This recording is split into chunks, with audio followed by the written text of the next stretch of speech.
Hey everybody, welcome to the show. Round the Nation right here, Jeff Waldorf with you. Yeah,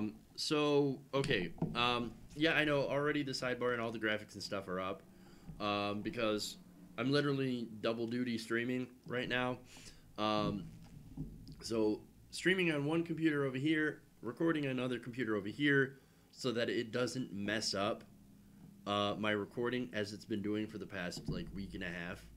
So, oh man.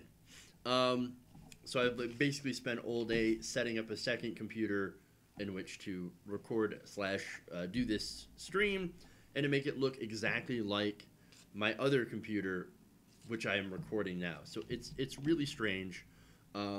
Yeah, you'll notice that the audio is a bit off as well because I'm using a second mic too. And the audio is out of sync as well. Unfortunately, you're gonna have to deal with that. So there's nothing I can do about the audio for the stream, but on the clips, it's gonna sound perfect. So just kind of bear with me, guys. I've had to basically try to do my best to rig this up. I cannot turn out the mic. It's up as high as it goes, man. High as it goes. So again, this the clips are gonna sound great, but the live stream unfortunately is not gonna sound great, and it's gonna have all sorts of issues with stream with not with stream, sorry, with sync. So apologies for this one. Again, I'm doing the best that I could do. Okay. So anyway, at least we're gonna have a bit of a good show. I dare not mess with anything because if I mess at all with my camera, it's gonna freeze up, and then we're gonna lose video. So you know what I mean. So hey, I gotta do what I gotta do. So anyway, let's get into the stories then. All right. So go over here. All right. Oh, actually, before I get into the stories, please give us a like. I'm trying hard to put up a stream for you guys. When I could, right now it would be so much easier for me to just record the videos and then slice them up and then put them up on YouTube. But I really want to get, I really want to have a live stream for you guys as well. So, and again, I'm having technical issues with my recordings whenever I stream through my stream computer and record. So I have like a recording that goes on my desktop or into my computer, I should say, and that recording for some reason gets corrupted every time. So if I don't do the stream and just record it locally, it works fine. So I've set up two different computers for that. I've got a microphone coming in tomorrow, which will be a backup mic, so it won't be as bad tomorrow with the current setup because I'm literally using a Rock Band mic for my backup. So look, I don't know, man. Shit's fucked up. Shit's fucked up. So that's all I can do. All right. Anyway. So let's go to let's go into the first story, huh? And we'll try to work through these technical problems, and just be careful because I'm prone to banging the desk and banging on my papers. So I'm just warning you for your ear health. All right. I'm sorry ahead of time, but let's move in. Let's move on. All right. Okay.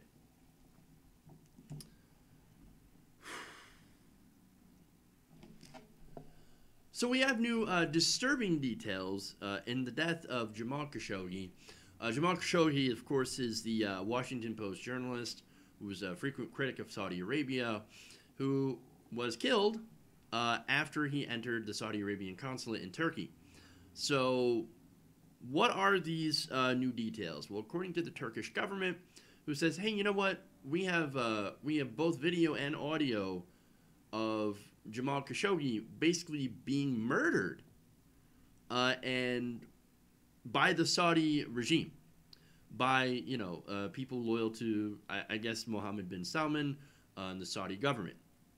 So in that audio, we hear some very disturbing things. Which, by the way, we don't have access to the audio. So that's very, very important to know. So the Turkish government says, yeah, we have this audio. We just haven't released it yet. But here's snippets of what we have, and we're going to release that to the press. Now, this is according to, it says they have a 7-minute a 7-minute piece of audio, according to a Turkish source who heard an audio recording of the murder. The Washington Post columnist was abducted October 2nd from the Consul General's office at the Saudi consulate in Istanbul and dragged into a study next door. And a witness downstairs had heard horrendous screams, reported the Middle East Eye. Now, the source told the website, the consul himself was taken out of the room. There was no attempt to interrogate him. They had come to kill him. Now, that's, of course, that goes against the Saudi Arabian story. First, the story from, from Riyadh is, oh no, Jamal who, right? Oh, that guy. No, we didn't have anything to do with that disappearance or murder. So, sad day for you. Especially sad day for him. And then, of course, the story was going, well, they were going to release a statement that said, well, we were interrogating him and that interrogation went wrong. Well, this blows a hole in both of those stories, in which there wasn't even an attempt at an interrogation, according to these Turkish officials. They said, no, they were coming to kill him. Literally kill him. Now, it gets worse. Now, this... apparently, according to this tape, it took 7 minutes. 7 minutes for Khashoggi to die. Now, that apparently that ended when Khashoggi was injected with an unknown substance, or at least the screaming ended. Who knows how long he was still alive after he was injected? Possibly, and I'm going to do some speculation here, it sounds like it would be a paralytic. Stop him from screaming, while they literally take a bone saw to cut him up while he was still alive.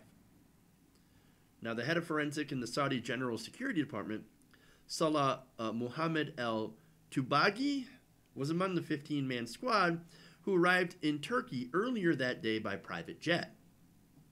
The source said that Tubagi started to cut up Khashoggi's body on the table in the study while he was still alive, and it took about 7 minutes. Now, even more disturbing than that, and trust me, this is disturbing enough. More disturbing than that is apparently while he worked, Tubagi had put on earphones and listened to music while dismembering Khashoggi's body with a bone saw, and he had advised other squad members to do the same. Quote, "When I do this job, I listen to music. You should too." That suggests to me that that wasn't his first rodeo.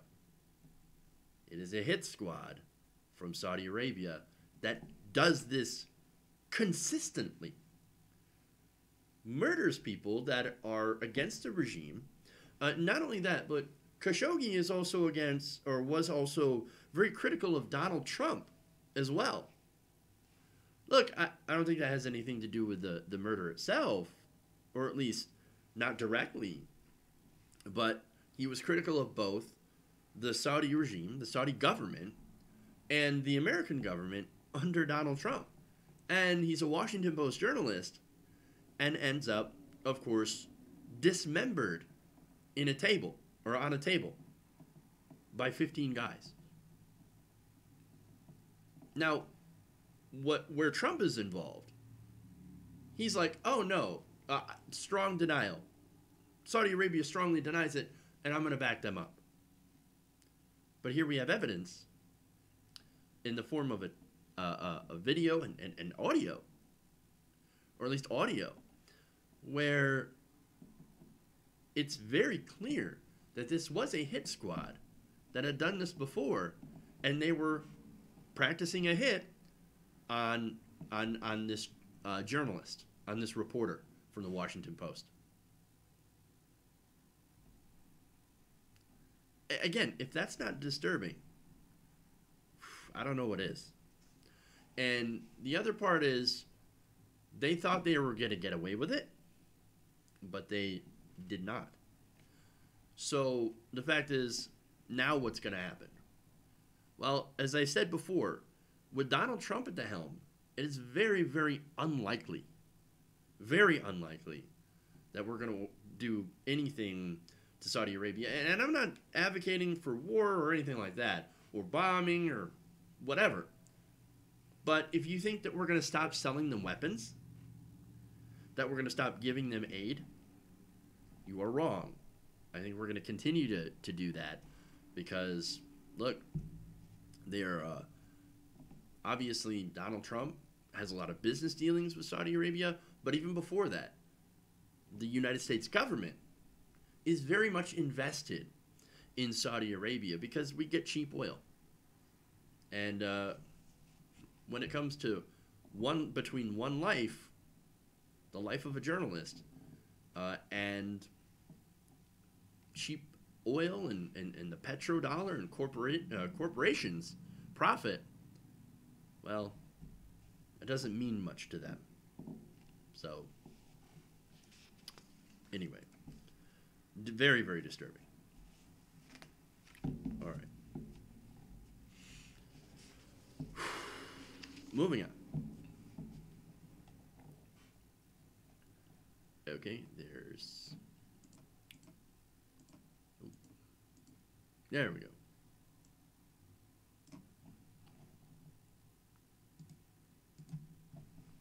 All right.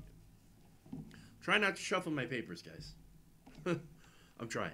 Okay, anyway.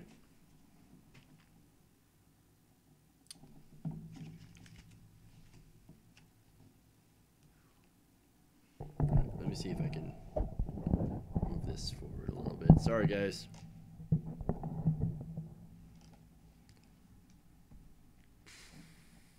All right. Hopefully that's a little bit better.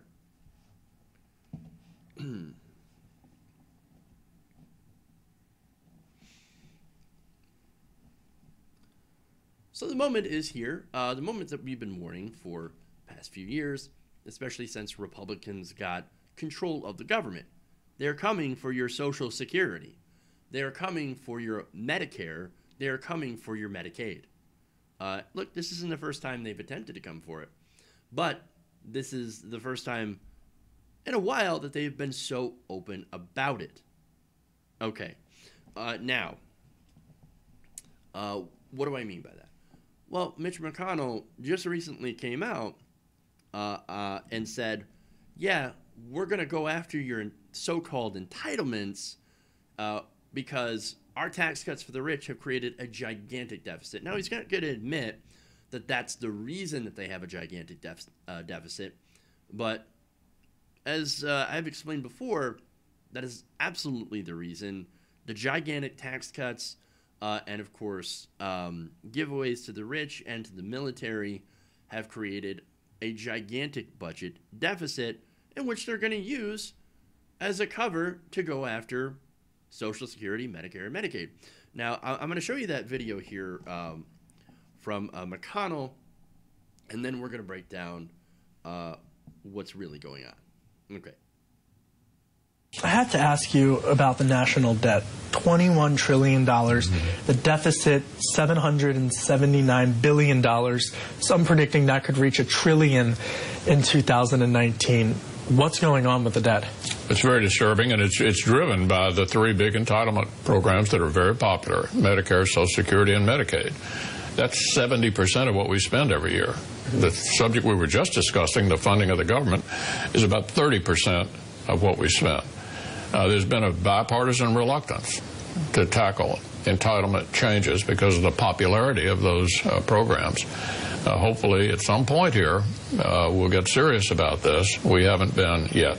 And it would appear, if you kind of look at the tea leaves, that divided government might actually yield to entitlement reform, or at least make it easier. Well, we had that opportunity during the Obama years, and I talked to President Obama about it a number of times. It would have been the perfect time to do it. Think of Reagan and Tip O'Neill coming together in the early 80s to raise the age for Social Security.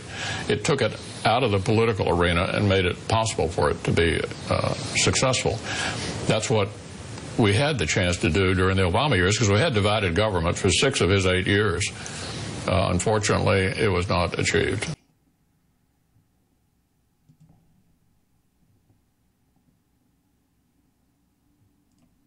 Okay, so there's McConnell saying, oh man, we've got to cut so-called entitlements because we're spending so much money, and it's taking up most of our budget. Actually, that's 100% incorrect. The Nonpartisan Congressional Budget Office projected that the GOP tax cuts themselves would add $1.9 trillion to the national debt over the next 10 years. That, of course, loss of government revenue because of these tax cuts has actually been a larger proportional loss than what was caused by the Great Recession, according to the New York Times. So they're ignoring the gigantic elephant in the room, which is the tax cuts for the rich that have gone to the rich and have created a budget deficit that didn't.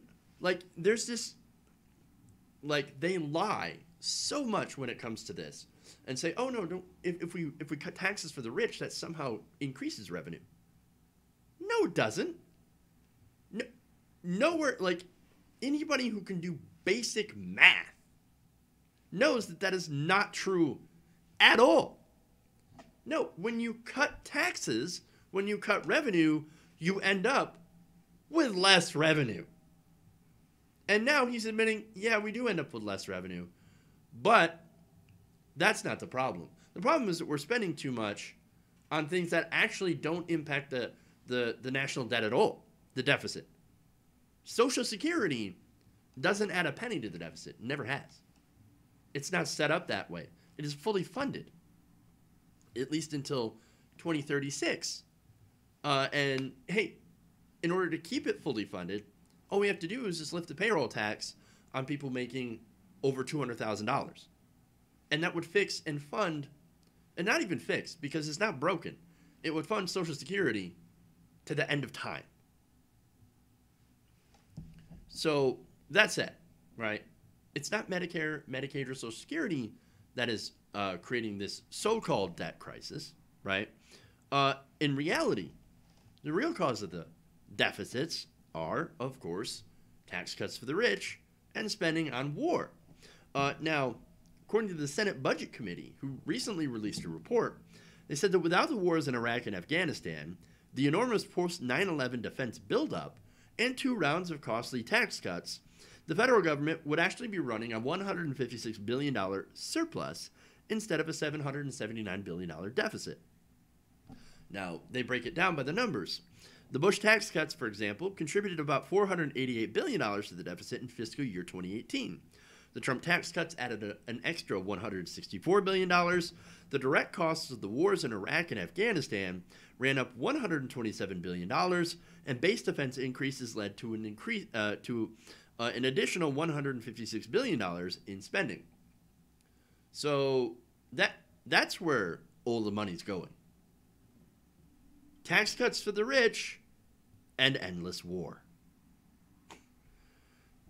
Now, here's what we could have done. Just a couple of examples of what we could have done if we had not done those regressive tax cuts as well as all that military spending. Could have actually eliminated poverty for nearly every American. That would cost about $174 billion. Pay the 1-year average of the 10-year infrastructure funding gap for about $144 billion. Provide high-quality care and education for children from birth to kindergarten with an estimated cost of about $140 billion. Make public colleges and universities tuition free, cut student loan interest rates in half, and allow every American with student loan debt to refinance at the lowest rate possible. That would cost about $60 billion. Or you could also, and I should say, double the $1.40 per meal allowance in the Supplemental Nutrition Assistance Program, that's SNAP, with an estimated cost of about $70 billion. And finally, you could also end homelessness in America for about $22.5 million. That's what we could do with that money. What are we doing with the money? Enriching people who are already extremely, extravagantly wealthy. That's what we're doing with the money. So, it's part of the big lie, right? So they cut taxes on the rich. And look, here's the thing. The reason, of course, is that their donors want that. Their donors want that. And not only that, but a long-term goal of the Republican Party is to dismantle Social Security, Medicare, and Medicaid. Again, those programs don't add a penny to the deficit. Those are not entitlements. Those are earned benefits. Okay, you paid into that, into your taxes, you're going to get it back. The problem is that the Republican Party sees that as a gigantic cash cow that they can rob and then privatize for their buddies on Wall Street. That's why they want to end it. That's why they come out with this lie every time. And the funny thing is, while they're running this scam on the one hand, on the other hand, they're also saying, well, Republicans are the party that wants to protect Medicare. They want to protect it from Medicare for all. Trump with his stupid, ridiculous op-ed filled with to the brim with lie after lie after lie, saying, oh no, Republicans are the ones that want to protect Medicare from the Democrats who want to end Medicare by expanding Medicare to everyone. That doesn't make any sense. It doesn't make any sense at all. But it's part of their talking points. And look, some people are going to believe it, but I think the majority of the American people, especially people who are on Medicare and Medicaid and Social Security, or one of those programs or two of those programs or whatever, they're gonna look at that and be like, that is absolute bullshit. Don't try to feed that bullshit to me, because I ain't buying it. Don't get your goddamn hands off my Medicare, off my Social Security. And so, is that smart coming out before a midterm to say that? Well, here's the thing about that. Most Republicans are never going to get that message. They're never going to see that. It was on Bloomberg, right? You think they're going to talk about that on Fox News? You think they're going to say, oh, Mitch McConnell, he was lying out both sides of his mouth during that segment? No, they're not going to talk about that. And if anything, they're going to pick up the mantle of saying, by the way, do you know how much entitlements are costing? So-called entitlements. That's the scam, guys. And it is as shameless as ever to try to steal your retirement and your money, your health care. Be warned. This is your warning. Okay. Moving on.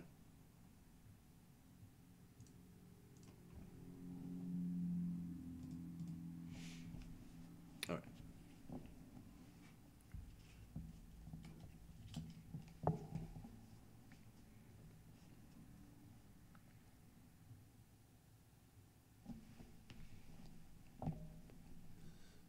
A billionaire CEO is dropping truth bombs all over Twitter, at Twitter, and all over the place when it comes to California's Proposition C, specifically why tech firms are against it. Now, this is the CEO of Salesforce talking to the Guardian in an interview on Tuesday, and he basically said, look, people are against this. This is a measure to combat homelessness that will raise taxes on, look, a lot of our companies. They will raise taxes on Salesforce. And you know what? I'm for it, But these other companies that are against it, here's why. So I want to give you some details onto why they feel that way. Now, first, some details on Proposition C. This is a ballot measure that would tax large businesses in San Francisco by implementing an average 0.5% gross receipts tax for company revenues over $50 million. Now, the measure is meant to help fix a rapidly expanding humanitarian crisis in the city. Now, Salesforce is one of the largest employers in the city, and they, along with other tech firms, have actually contributed to this crisis. They've done so in San Francisco. They've done so, many companies have in Seattle.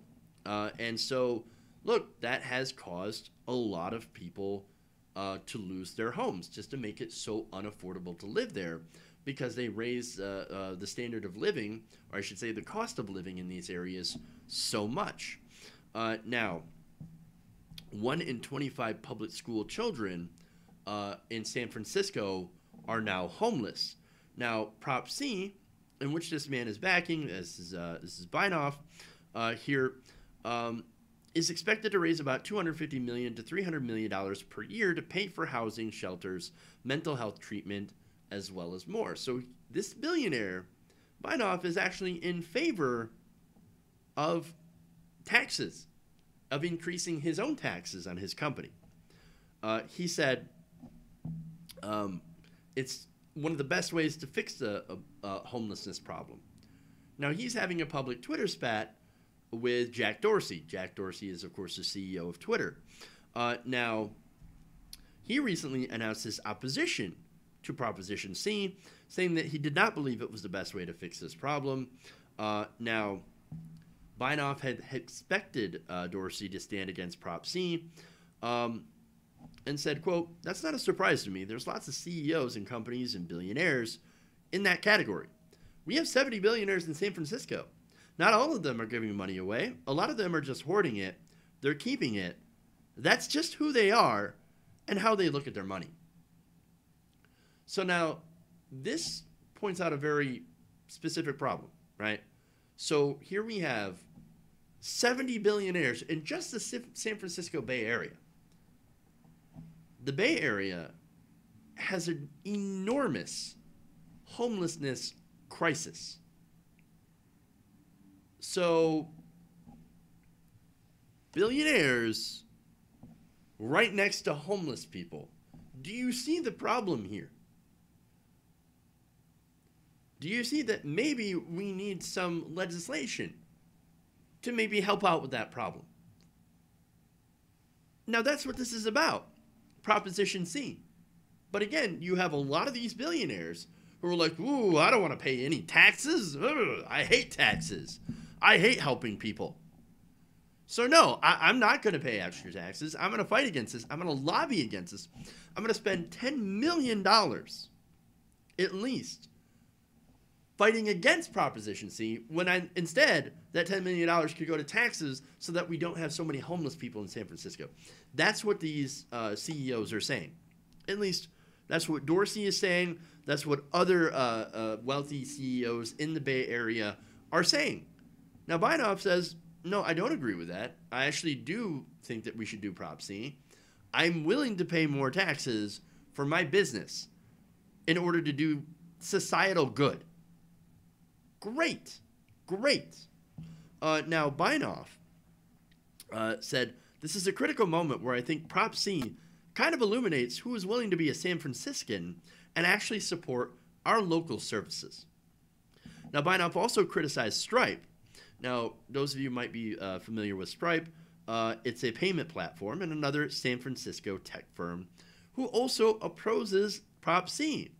Now, the company claimed the measure lacked a comprehensive plan for spending in a recent op-ed, and has also given more than $400,000 to a campaign fighting the measure, making it the largest donor. Now, Binoff says, quote, "It's the most money they've ever given to anything in San Francisco. So that's exciting. Prop C will be a direct tax on Stripe that they don't want to have to pay, even though they've made $20 billion in San Francisco. They're not willing to give back at scale. Isn't that amazing?" Look, now this goes back to uh, there was a billionaire venture capitalist, Nick Hanauer, and he says, look, it's pretty simple, right? Rich people think that they're the center of the universe. They think that if there's a tax on them, even though they're fabulously wealthy, that is somehow a punishment to them. And they should be lauded, they should be rewarded, because they believe that they are the center of the economic universe. That, hey man, look, I create jobs. Why should I get taxed when I create jobs? They're good paying jobs. But that's not the point. The point is you shouldn't be lauded and given special, treatment because you need employees to work at your company. Because you wouldn't be shit without those employees, for one. Because what? Okay, you're going to build all that stuff yourself? You're going to do all that stuff yourself? No, you're not. You need workers. So as part of doing business, you have to hire people. You do have to so-called create jobs. Why should you get special tax breaks for that?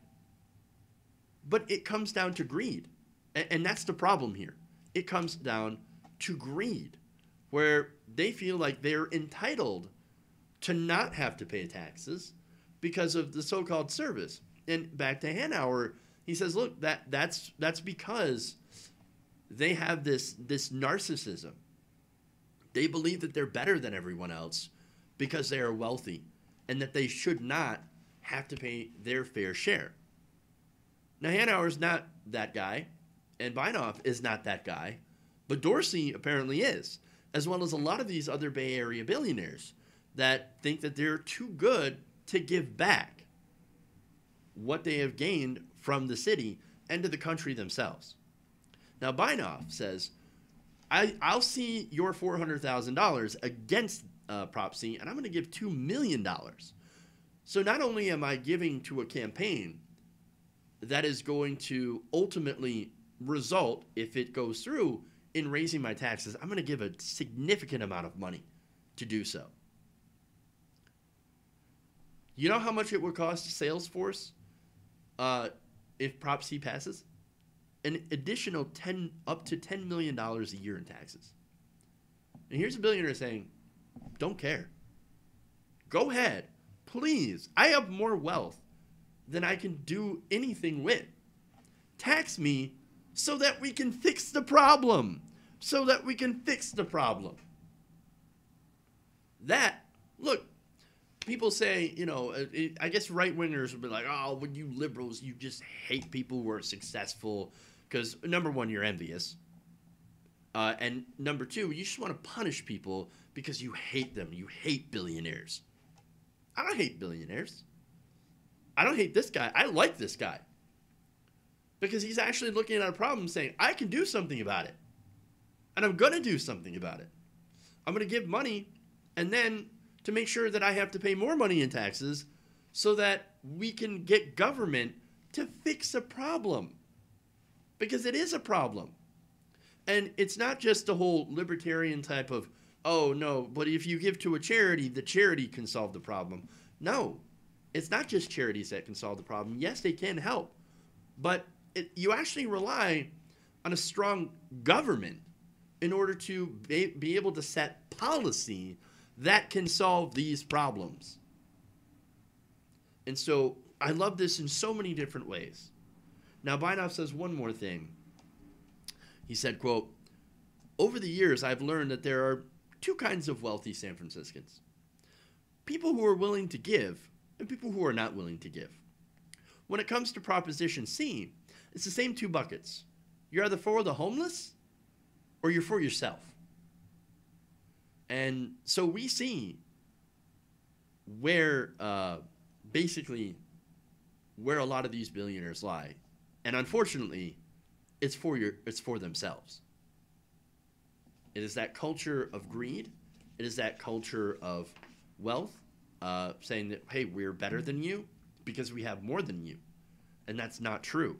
So, look, if you want to fix that, it's going to take a while because I think it's more of a systemic culture issue of how we perceive the rich and powerful. But in the short term, propositions like Prop C, fantastic. Okay. So here's what I'm going to do. I am going to take a quick break. We'll come back. We got more stories, including Betsy DeVos, Brett Kavanaugh, and net neutrality. So stay right here. We'll be back around the nation.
Hey everybody, welcome back to the show.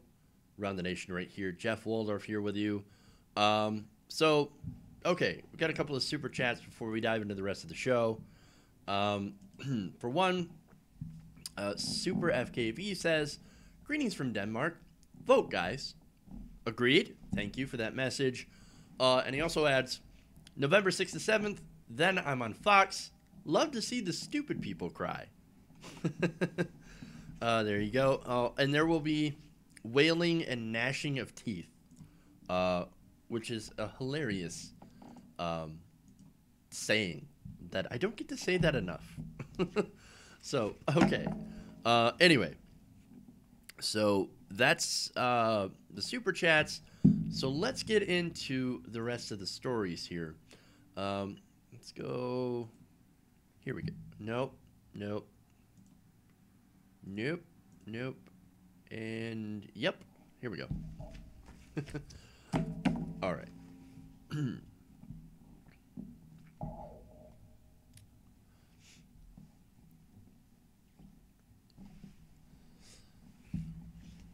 Now, Republicans were successful in pushing Brett Kavanaugh onto the Supreme Court, but at what cost? Now, earlier reports basically said that Republican Party is galvanized thanks to their win when it comes to Kavanaugh. But that actually might not be the case. Turns out, this might actually backfire on them. Now, a piece of evidence that I point to is a recent Politico Morning Consult poll. Now, in the poll, they find out that Kavanaugh's confirmation is deeply unpopular. Now, this poll was conducted entirely after the Senate vote for his confirmation. 46% of voters said the Senate made the wrong decision in approving the judge, while 40% said it was right to elevate him to the highest court. So you're not going to be surprised that this is done among partisan lines, of course. Now,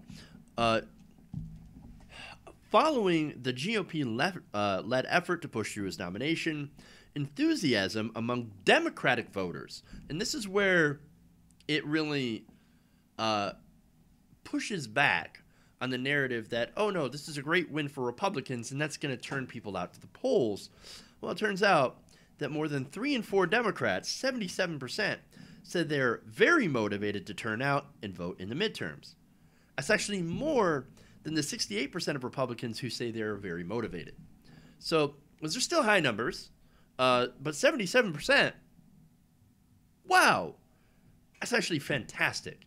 That is a lot better. Now, prior to Kavanaugh's confirmation, some polls have showed an uptick in GOP interest in this year's elections, and it's possible, according to Politico, that the fight over his nomination may have more positive effects for Republicans in key red states in the battle for control of the Senate. Places like Indiana, Missouri, Montana, and North Dakota. Now, Kavanaugh is actually less popular in all the other states, but in Trump states, he's actually fairly popular. Now, that's got, of course, red state Democrats freaking the fuck out. So, for example, you have Heidi Heitkamp in North Dakota. She is facing a very long shot re-election bid. She is down by, I think, double digits at this point, though I'm not entirely sure on the polling. She is in a world of hurt. She voted against Kavanaugh, so she actually did the right thing, even though it didn't go to the right result, to the best result of Kavanaugh not getting on the Supreme Court. But look, here's the thing about Heitkamp. She tries to court Republicans. Now, there are progressives in the state of North Dakota. And you also have massive voter suppression going on in North Dakota as well. And I wanted to mention that, too, especially of Native Americans. So, nonetheless, Native Americans, look, they were not going to be in favor of people like Heitkamp who did not speak up in favor of Standing Rock, and in fact stood against the people of Standing Rock. So, nonetheless, she's facing massive problems. And look, this could have been avoided had a progressive won the primary. I happen to know of a really good progressive that ran against Heitkamp and unfortunately did not win. So it's very likely that this seat is gone, even with increased voter turnout. Nonetheless, we'll have to see. Now, this Morning Consult poll suggested that the Republicans' decision to confirm Kavanaugh lacks broad support and has animated Democrats with only 4 weeks to go until President Trump's first midterm. And it's actually less than that, since this was about a week old, this story. Now, more than three-quarters of Democrats, as I mentioned, 78%, say the Senate made the wrong decision, while just 11% say it was the right decision. Support for Kavanaugh among Republicans lags slightly at 73%, compared to those who say that it was a wrong decision. Now, that's unsurprising among partisan lines. More Republicans support, more Democrats oppose. Now, here's where it gets interesting. Independent voters. Independent voters are actually far less supportive of the decision to confirm Kavanaugh. 47% of independents said that was a mistake. So, oh man, absolute mistake. Terrible. What have you done? What did you do? Independents are incredibly important because they're actually make up more of a larger swath of voters than both Republicans and Democrats. So the independents aren't on board with Kavanaugh, and they're planning to vote in the midterms. Oh, this could be disastrous for the Republicans. Now, 34% said that they did make the right decision among independents. Now, asked whether it would make them more or less likely to vote for a Senate candidate who supported confirming Kavanaugh, 36% of voters said it would make them less likely, more than the 31% who would be more likely to vote for a Kavanaugh-supporting Senate candidate. And, of course, another third said it would make no difference in their vote, or they had no opinion. Now, 44% of voters said the confirmation process gave them a less favorable view of Kavanaugh, including 36% who said it made them view him much less favorably, while 30% said it made them more favorable towards the judge, and that's, of course, the Republicans, right? So these are conservatives that are like, oh, no, he actually fought, and this is nothing more than a liberal Soros plot to try to discredit him, which is ridiculous. But anyway, overall, the poll also shows a slight downtick in Trump's approval rating, which fell from 43% to 41% this week. 56% approve of Trump's job performance, which is disastrous. That is up from 53%. And so, look, this could, all of this says, here we have increased energy among Democrats, especially spurred on by how terrible the Kavanaugh confirmation hearing actually was. And you've got more support for Democratic candidates and more support for Senate candidates who voted against Kavanaugh among independents and Democrats.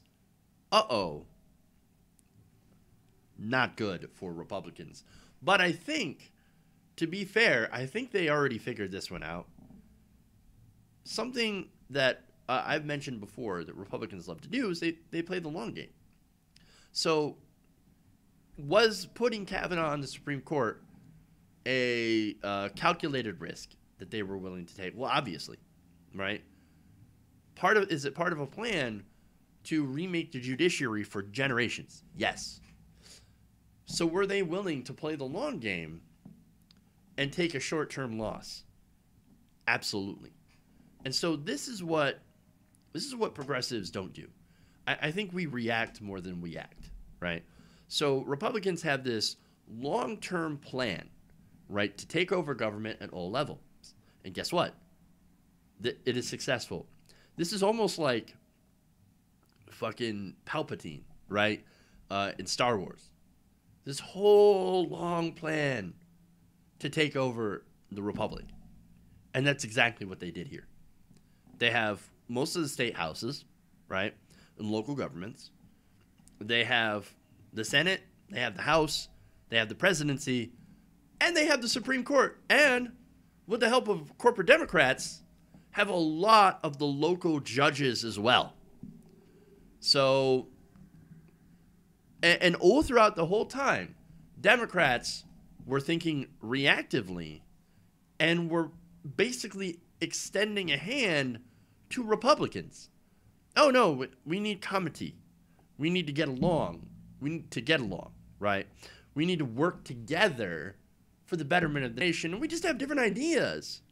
No, no, no, no. That's not it. Republicans are out to basically, they play to win. Here, Democrats, you know, we're playing checkers, and Republicans are playing Russian roulette. Maybe literally. They're playing for keeps. They're playing to win.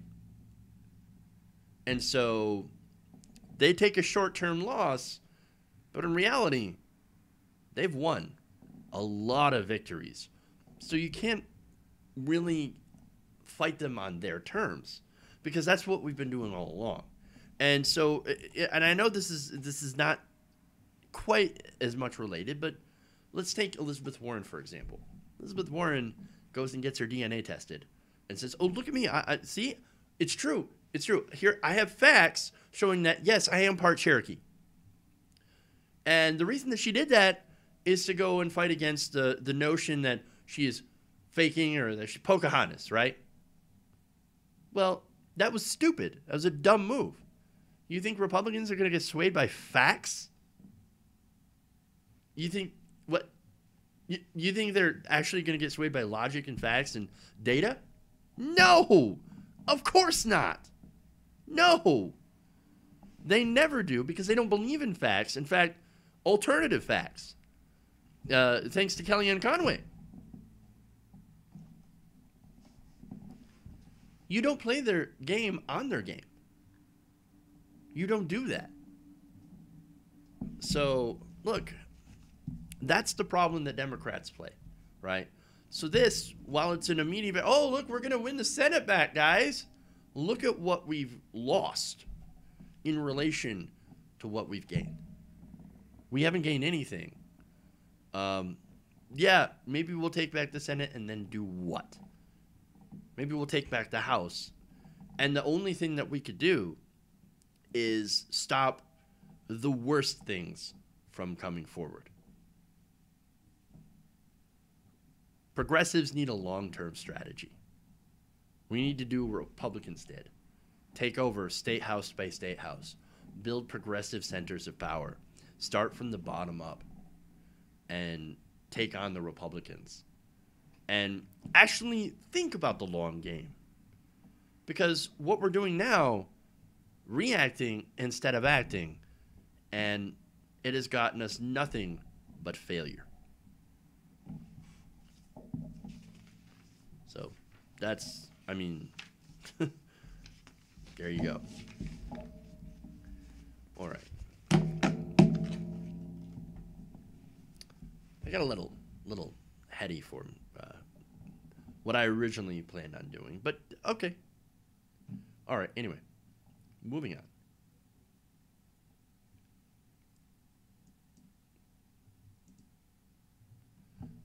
Here we go.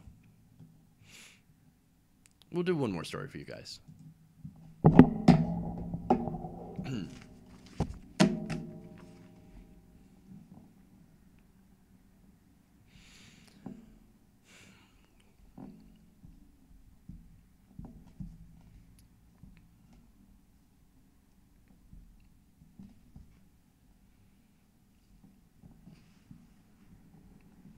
Hold on here for a second.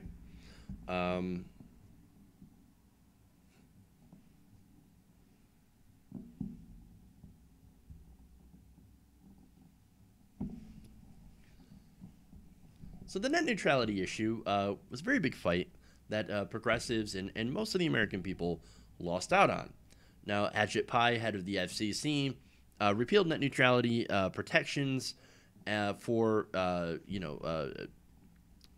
guess, let me start that again because I got a little tongue-tied here. Here we go. All right.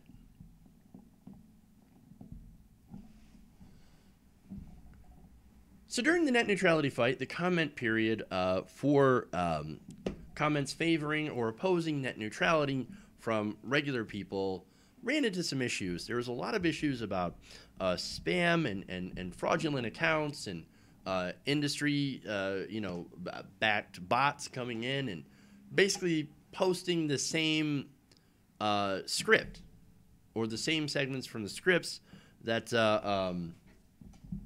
basically showed or wanted to show that a majority of people are actually against net neutrality protections.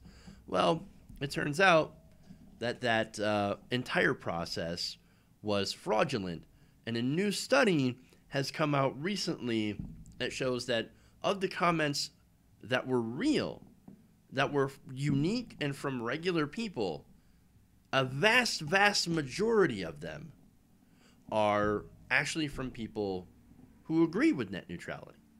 In fact, a new report from Stanford University shows that most of these commenters were actually very knowledgeable about net neutrality and were in favor of keeping net neutrality. Now, after removing old duplicate and fake comments filed with the Federal Communications Commission last year, Stanford researcher has found that 99.7% of all public comments, that is about 800,000 in all, were actually pro net neutrality. 99.7. That is 0.03% that were not in favor of net neutrality. That is overwhelming. That is nearly 1 million comments. Now, Ryan Stingel, who is a media and strategy fellow at Stanford University, wrote this in a blog post, quote, "With the fog of fraud and spam lifted from the comment corpus, lawmakers and their staff, journalists, interested citizens, and policymakers can use these reports to better understand what Americans actually said about the repeal of net neutrality protections and why 800,000 Americans went further than just signing a petition for a redress of grievances by actually putting their concerns in their own words." So that's important. That's what makes it unique, right?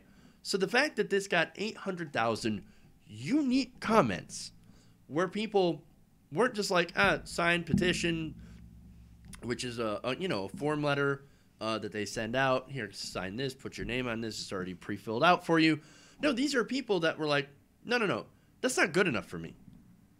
No, I'm going to put this in my own words. I'm going to say, okay, here's what I think about net neutrality. Here's what I think about your bullshit efforts to repeal net neutrality in my own words. That's amazing. That shows that there are so many people out there, nearly 1 million people out there, that care so much about this issue, that were galvanized, that did that. And it was unfortunately buried by all the spam and the fraud and the bots. Now look, there are a significant amount of comments that were also pre-formed letters, right, that are petitions that are perfectly valid, right? And that shows that even a larger amount of the American people said, hey, you know what? I care about this issue. I care about net neutrality. I may not need to put it in my own words, or I don't want to put it in my own words, or maybe I'm really busy and all that, but I do care about this issue, and I don't want to repeal net neutrality. So that's significant as well. Now, Stingel had released a report on Monday that analyzed the unique comments, as in they weren't copy-pasted of one or dozens of other letters filed last year ahead of the FCC's decision. Now, 22 million comments were actually filed, right? Now, 21 million comments were either fake, bots, or organized campaigns. And I'm assuming that a large majority are actually organized campaigns. So from a lot of progressive groups that were pro-net neutrality. Now, in fact, the report says, this is not to say that all non-unique comments filed to the FCC via online campaigns are fake.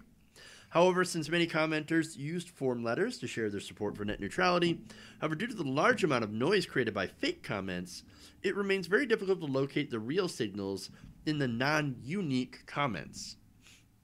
So, okay. Now, So here's the thing. This comment period was a bit of a shit show. Okay? There were, again, millions of fake comments sent in by bots under phony names, stolen identities, and even names of dead people. They were not pro-net neutrality. They were anti-net neutrality. Now, this, of course, led to a lot of lawsuits, including one by 23 state attorneys general. Despite acknowledging the failures, the FCC refused to investigate or consider the comments at all. Though a judge did recently rule that the agency must release records related to the phony comments to the public. Now, with the help of his colleague, Jeff Cow, Single used machine learning models to identify more than 800,000 unique comments and analyze them, showing that commenters were firmly against repealing the rules. And these commenters spanned the country geographically and politically. Singal found that while there were more comments on average from House districts represented by Democrats, a substantial number of unique comments were filed in Republican districts. The report reads, the average number of comments filed in each district was 1,489, with the Republican districts having an average of 1,202. So, look, here's the thing. Now, Republicans, look, you go down to polls, majorities of Republicans were like, wait, these net neutrality rules, this isn't big government. This isn't big government censorship. It's not big government controlling the internet. This is basically setting a baseline of rules that everybody has to follow to keep things equal, to make sure that businesses can compete online with gigantic telecommunications corporations. Net neutrality is actually better for small business. Now, that's an incredibly conservative thing. These net neutrality rules, this is not some progressive idea. This is an idea shared by both progressives and conservatives where we can agree that, hey, all content should be treated equally and not be blocked or throttled. This is not a political idea. This should not be a political battle. This is a battle of consumers versus giant corporations who basically want to play gatekeepers, or more accurately, highwaymen, extracting as much profit as they can from the information superhighway. Again, the polls show a lot of conservatives were like, yes, we agree with net neutrality. Now, it also found that unique commenters had a more nuanced understanding of net neutrality law than lawmakers may have assumed. Now, look, here's the thing about that. Lawmakers, when it comes to technology issues, are really dumb. Like, they don't know. Just go to the Zuckerberg hearings, and you'll understand how out of touch these politicians actually are, how ancient they are. Most of them probably don't even use their own email. They probably have staffers do it, or staffers doing their Twitter. They don't understand the technology. And so they assume that everybody else doesn't understand the technology. But a lot of people do. And the people that understand this technology understand that net neutrality is essential. It is the way the internet was created to function. And now we're no longer under those rules. And so we've already seen these companies setting up fast lanes, which they're going to charge more. Hey, man, if you want faster internet, we're going to first slow you down. We're going to throttle you. And then we're going to open up this fast lane that costs extra money so that we can extract more profit, because there's nothing stopping us anymore except for public outrage. And believe me, as soon as they start doing it, public outrage is going to consume them. There's going to be a wall of angry people. I was going to say a firewall, but I don't know. It just didn't seem right. But look, here's the other thing, right? Now, not only again are the massive amount of people, both Republicans and conservatives, against it, but this may factor into the midterms as well. The report suggested that net neutrality could play a role in the midterms, with many of these so-called toss-up states having significant representation from pro-net neutrality commenters. For example, California's 45th district, currently held by a Republican representative, Mimi Walters. Now, Mimi Walters is now in a very tight race. In that district, a report found that 2,300 unique comments filed, the majority of which were opposed to repealing net neutrality. So here's an issue to run on Democrats. Net neutrality. Vote us into office, and we will do a resolution of disapproval when it comes to net neutrality. So, and basically, I think we're beyond the time for that now, for the Congressional Review Act. But if there's still time, you can do it. If not, at least taking back the Senate, and then eventually taking back the House and then the presidency, they're going to be able to put on a new commissioner to the FCC that is going to be pro-net neutrality and is going to reinstate the rules. Other than that, when you're looking at state races, California just filed their own, they passed their own net neutrality rules. So in a lot of these state and local elections, well, these elections matter. So Democrats, if you're running in a state and local election, net neutrality, run on that, and then you can actually pass a net neutrality law in your state. So this is a good campaign issue, whether you're looking at national elections or whether you're looking at local elections. And so either way, I think the people are going to win out, and there will eventually be a reckoning on net neutrality, and we will get net neutrality back. But it's going to take a lot of work, and a lot of hard work, a lot of organizing. But I think on this issue, we can come together, we can win the day. Okay.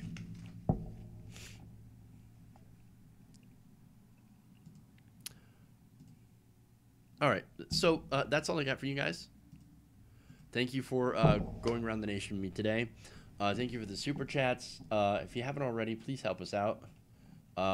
Super chat helps. I just had to go and buy a new second microphone that actually works better than this.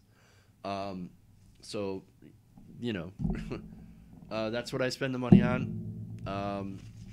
And hopefully this whole stream issue problem will eventually be fixed, because this is driving me absolutely crazy. So, and I'm sure it's not so great for streaming too. But so guys, check out the videos. It's not going to have the audio visual sync problem that we're having on the live stream.